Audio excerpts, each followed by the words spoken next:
ಅಧ್ಯಕ್ಷತೆಯನ್ನು ವಹಿಸಿಕೊಂಡಿರ್ತಕ್ಕಂಥ principal professor ಕುಶಲ ಅವರು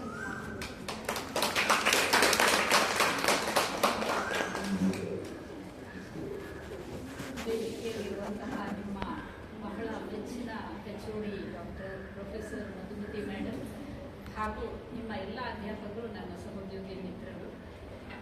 ಎಕನಾಮಿಕ್ಸ್ ಡಿಪಾರ್ಟ್ಮೆಂಟ್ ಒಂಥರ ಬಹಳ ವೈಬ್ರೆಂಟ್ ಮತ್ತು ಒಂದು ಆಸ್ಪೀಷಿಯಸ್ ನಂಬರ್ ಇದೆ ಅಲ್ಲಿ, 9 ಅಲ್ವಾ? 9 ಜನ ಟೀಚರ್ಸ್ ಇದ್ದಾರೆ ನಿಮಗೆ. ಹೌದು, 9 ಜನ ಇದ್ದಾರೆ. 9 ಅಂದ್ರೆ ಒಂದು ಶುಭ ಸಂಖ್ಯೆ ಅಂತ ಹೇಳ್ತೀವಿ ನಾವು. ನನಗೆ ಎಲ್ಲೋ ಓದಿದ ಒಂದು ಮಾತು ನೆನಪು ಬರುತ್ತೆ. ಮಧ್ಯರಾತ್ರಿಯಲ್ಲಿ ಹಾಲ್ಗೆಣ್ಣೆಯ ಮಗುವನ್ನು ಹಾಗೂ ಸುಂದರವಾದ ಹೆಂಡತಿಯನ್ನ ಬಿಟ್ಟು ಜ್ಞಾನವನ್ನು ಅರಸಿಕೊಂಡು ಹೋದವನು ಗೌತಮ ಬುದ್ಧನ. ಅದನ್ನೇ ಒಂದು ಹೆಣ್ಣು ಮಾಡಿದ್ದಿದ್ರೆ ಅವಳು ಯಾವತ್ತೂ ಕೂಡ ಇಷ್ಟು ದೊಡ್ಡ ಹೆಸರನ್ನ ಪಡೀತಾ ಇರಲಿಲ್ಲ ನಮ್ಮ ದೇಶದಲ್ಲಿ. ಅವಳ ಬಗ್ಗೆ 108 ಸಂಶಯಗಳು ಬರ್ತಾ ಇತ್ತು. ಹಾಗಾಗಿ ಬುದ್ಧನಾಗೋದು ಸುಲಭ, ಈ ದೇಶದಲ್ಲಿ ಸ್ತ್ರೀ ಆಗೋದು ಬಹಳ ಕಠಿಣ ಅಂತ ಹೇಳ್ತೀವಿ. ಹಾಗಾಗಿ ಅದಕ್ಕೋಸ್ಕರ ಹೇಳ್ತಾರೆ ಹೆಣ್ಮಕ್ಳೇ ಸ್ಟ್ರಾಂಗ್ ಅಲ್ವಾ? ನಾವೆಲ್ಲರೂ ಕೂಡ ಅಂತಹ ಹಲವಾರು ಸಮಸ್ಯೆಗಳನ್ನ ಎದುರಿಸ್ಕೊಂಡು ಬಂದಿರೋರು. ನೀವು ಕೂಡ ನಿಮ್ಮ ಹಂತಗಳಲ್ಲಿ ಅಂಥದೇ ಸಮಸ್ಯೆಗಳನ್ನ ಎದುರಿಸ್ಕೊಂಡು ಬಂದಿದ್ದೀರಿ. ನಿಮ್ಮ ಡಿಪಾರ್ಟ್ಮೆಂಟ್ ಅಲ್ಲಿ ಇಲ್ಲಿ ನನ್ನನ್ನು ಕರೆದಿದ್ದೀರಿ ಅನ್ನೋದಕ್ಕೆ ಹೇಳ್ತಾ ಇಲ್ಲ. ಎಲ್ಲ ಡಿಪಾರ್ಟ್ಮೆಂಟ್ ಇಂದ ನಾನು CRs ಅನ್ನ ಅಷ್ಟೊಂದು ಕಾಂಟ್ಯಾಕ್ಟ್ ಇಟ್ಕೊಳ್ಳೋದಿಲ್ಲ. ಜಸ್ಟ್ ಅಫಿಷಿಯಲ್ ಮೆಸೇಜಸ್ಗೆ ಅಷ್ಟೇ ಇಟ್ಕೊಳ್ತೀನಿ. ಯಾರೋ ಒಬ್ಬರನ್ನ ಕರೆದು ನಾನು ಮಾತಾಡಿಸ್ತಾ ಇರ್ತೀನಿ. ಎಲ್ಲ ಡಿಪಾರ್ಟ್ಮೆಂಟ್ PG ನಾನು ಹೇಳ್ತಾ ಇರೋದು. ಒಂದಲ್ಲ ಒಂದು ಟೀಚರ್ ಬಗ್ಗೆ ಒಂದು ನೆಗೆಟಿವ್ ಫೀಡ್ಬ್ಯಾಕ್ ಬಂದೇ ಬರುತ್ತೆ. ಆದರೆ ನಿಮ್ಮ ಡಿಪಾರ್ಟ್ಮೆಂಟ್ ಅಲ್ಲಿ ನಾನು ಬಹಳಷ್ಟು ಮಕ್ಕಳನ್ನ ಮಾತಾಡಿಸಿದ್ದೀನಿ. ಯಾವುದೇ ಒಂದು ಸ್ಟೂಡೆಂಟ್ ಕೂಡ ಒಂದೇ ಒಂದು ಟೀಚರ್ ಬಗ್ಗೆ ಒಂದು ನೆಗೆಟಿವ್ ಕಾಮೆಂಟ್ ಅನ್ನ ಕೊಟ್ಟಿಲ್ಲ ಎಕನಾಮಿಕ್ಸ್ ಡಿಪಾರ್ಟ್ಮೆಂಟ್ ಅಲ್ಲಿ. ಅದು ಇವತ್ತು ನನಗೆ ಪ್ರತಿಯೊಬ್ಬರ ಬಗ್ಗೆನೂ ಬಹಳ ಸಂತೋಷದಿಂದ, ಬಹಳ ಗೌರವದಿಂದ ಮಾತಾಡಿದ್ದೀರಿ. ಇದಕ್ಕಿಂತ ಹೆಚ್ಚು ಒಬ್ಬ ಟೀಚರಿಗೆ ಏನೂ ಬೇಕಾಗೋದಿಲ್ಲ. ನಮಗೆ ಬೇಕಾಗಿರೋದೇ ಅಷ್ಟು. ನಮ್ಮ ಈ ಒಂದು ಸ್ಥಾನ ಏನಿದೆ, ಇದರಿಂದ 100 ಮಕ್ಕಳಲ್ಲಿ 1 ಮಗು ಏನೋ ನಮ್ಮನ್ನ ಫಾಲೋ ಮಾಡಿದ್ರೆ ಬಹುಶಃ ನಮಗೆ ಕೆಲಸ ಸಿಕ್ಕಿದ್ದಕ್ಕೆ, ನಾವು ಈ ಕೆಲಸನ ಆಯ್ಕೆ ಮಾಡಿದ್ದಕ್ಕೆ ಒಂದು ಸಾರ್ಥಕ ಅಂತ ಅನಿಸುತ್ತೆ. ಶ್ರೀನಾಥ್ ಸರ್ ಹೇಳಿದ್ರು, ನೀವು ಸೀರೆ ಉಟ್ರೆ ಟೀಚರ್ ಲುಕ್ ಬರುತ್ತೆ, ಆಮೇಲೆ ಅಷ್ಟೇ ಸಾಕಾಗೋದಿಲ್ಲ, ಸ್ಲೆಟ್ ನೆಟ್ ಎಲ್ಲ ಮಾಡಬೇಕು ಅಂತೇಳಿ. ನಾನು ಅದಕ್ಕಿಂತ ಒಂದು ಹೆಜ್ಜೆ ಮುಂದುವರೆದು ಹೇಳ್ತೀನಿ, ವಿದ್ಯಾರ್ಥಿನಿಯರೇ, ಬರೀ ನೆಟ್ ಸ್ಲೆಟ್ ಮಾಡಿದರೆ ಸಾಕಾಗೋದಿಲ್ಲ. ಒಬ್ಬ ಅಧ್ಯಾಪಕನಿಗೆ ಅಥವಾ ಒಬ್ಬ ಶಿಕ್ಷಕನಿಗೆ ಬಹಳ ಮುಖ್ಯವಾಗಿ ಬೇಕಾಗಿರೋದು ಏನು ಅಂದರೆ ಕಮಿಟ್ಮೆಂಟ್ ಅಥವಾ ಡೆಡಿಕೇಶನ್. ಅವರ ಜ್ಞಾನದ ಜೊತೆಗೇನೆ ಅದು ಇದ್ರೆ ಮಾತ್ರ, ನಿಮ್ಮಲ್ಲಿ ಹೌದು ನನಗೆ ಇದು ನನ್ನ ಪ್ಯಾಷನ್ ಅಂತ ಅನ್ನಿಸ್ಕೊಂಡ್ರೆ ಮಾತ್ರ ಈ ಒಂದು ಡಿಸಿಪ್ಲಿನ್ ಅಥವಾ ಈ ಒಂದು ಪ್ರೊಫೆಷನ್ಗೆ ನೀವು ಬರಬೇಕು. ಇಲ್ಲಾಂದ್ರೆ ಖಂಡಿತ ಈ ಪ್ರೊಫೆಷನ್ಗೆ ಬರಬಾರ್ದು ಅಂತ ನಾನು ಯಾವಾಗಲೂ ಹೇಳ್ತೀನಿ. ಯಾಕೆಂದ್ರೆ ಒಬ್ಬ ಇಂಜಿನಿಯರ್ ತಪ್ಪು ಮಾಡಿದ್ರೆ ಒಂದು ಬಿಲ್ಡಿಂಗ್ ಬಿಡ್ಬೋದು, ಒಬ್ಬ ಡಾಕ್ಟರ್ ತಪ್ಪು ಮಾಡಿದ್ರೆ ಒಂದು ದೇಹ ಏನಂದ್ರೆ ಪ್ರಾಣ ಕಳ್ಕೋಬಹುದು. ಬಟ್ ಒಬ್ಬ ಟೀಚರ್ ತಪ್ಪು ಮಾಡಿದ್ರೆ ಇಡೀ ದೇಶನೇ ಹಾಳಾಗುತ್ತೆ.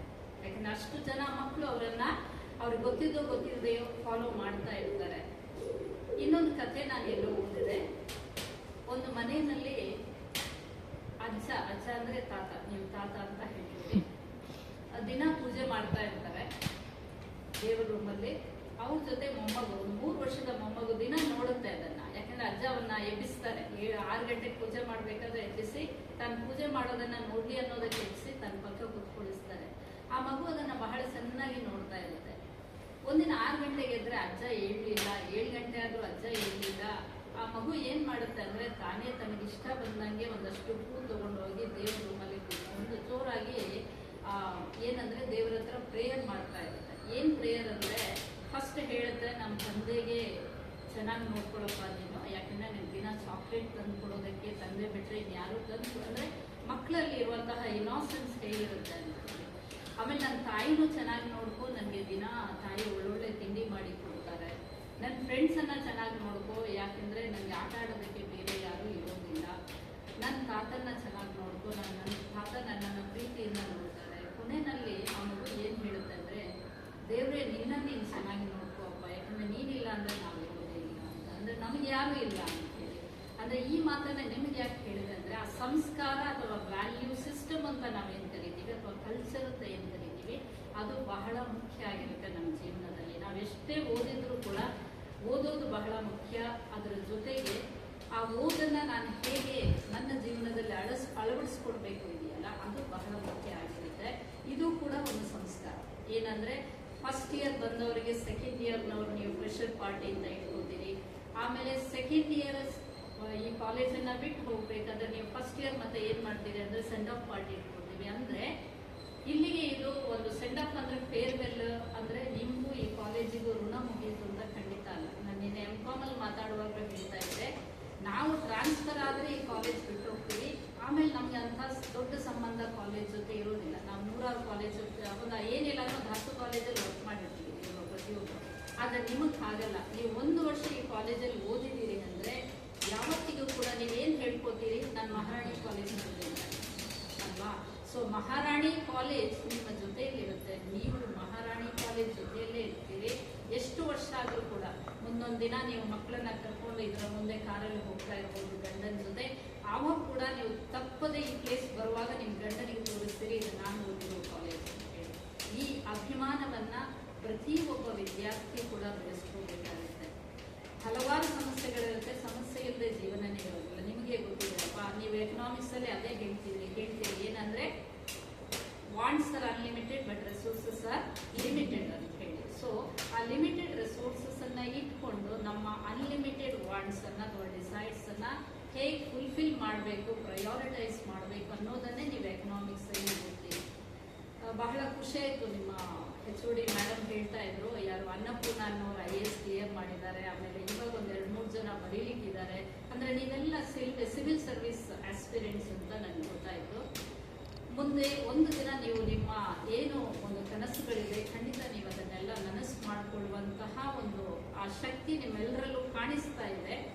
ಆದ್ರೆ ಅದ್ರ ಜೊತೆಗೆ ಯಾಕಂದ್ರೆ ಎಕನಾಮಿಕ್ಸ್ ಮತ್ತೆ ಕಾಮರ್ಸ್ ಮಕ್ಕಳಲ್ಲಿ ಇರುವಂತಹ ಒಂದು ಸಮಸ್ಯೆ ಏನಂದ್ರೆ, ಒಬ್ಬ ಬೀಯಿಂಗ್ ಎ ಟೀಚರ್, ನಾವು ಸೊಸೈಟಿ ಜೊತೆ ಅಷ್ಟು ಕನೆಕ್ಟ್ ಆಗೋದಿಲ್ಲ. ನಾವು ಕನೆಕ್ಟ್ ಆಗೋದು ಯಾವಾಗಲೂ ಯಾವುದ್ರ ಜೊತೆ ಅಂದ್ರೆ ಶ್ರೀಮಂತಿಕೆಯ ಜೊತೆ ಅಥವಾ ಹಣದ ಜೊತೆ ಹೆಚ್ಚು ಕನೆಕ್ಟ್ ಆಗ್ತೀವಿ ನಾವು. ಈ ಸೊಸೈಟಿ ನಮಗೆ ಬಹಳ ಮುಖ್ಯ ಆಗಿರುತ್ತೆ. ಮನೆಯಲ್ಲಿರುವ ತಂದೆ ತಾಯಿ ಕೂಡ ಅಷ್ಟೇ ಮುಖ್ಯ ಆಗಿರ್ತಾರೆ. ಇಲ್ಲಿ 1 ಲಕ್ಷ ರೂಪಾಯಿ ಸಂಬಳ ಇದೆ, ಫಾರಿನ್ ಅಲ್ಲಿ 4 ಲಕ್ಷ ಕೊಡ್ತಾರೆ ಅಂದ್ರೆ ಒಂದು ಕ್ಷಣ ನೀವು ಯೋಚನೆ ಮಾಡಬೇಕು, ನಾನು ನನ್ನ ಇಡೀ ಒಂದು ಫ್ಯಾಮಿಲಿಯನ್ನ ಬಿಟ್ಟು ನಾನು ಫಾರಿನ್ ಹೋಗೋದು ಒಳ್ಳೇದ ಅಥವಾ ನಾನು ಇಲ್ಲಿರೋದು ಒಳ್ಳೇದ?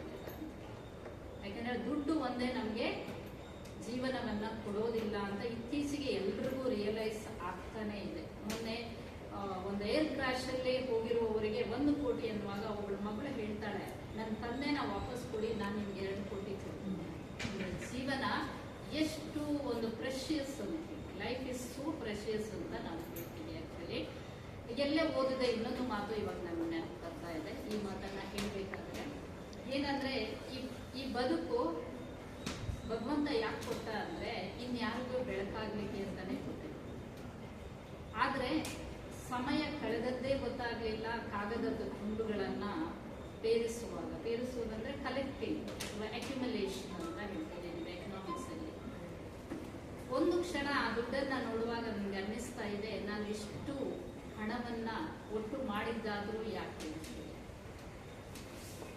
ಜೀವನದ ಕೊನೆಯ ದಿರಿಸಿನಲ್ಲಿ ಜೇಬು ಇರೋದಿಲ್ಲ.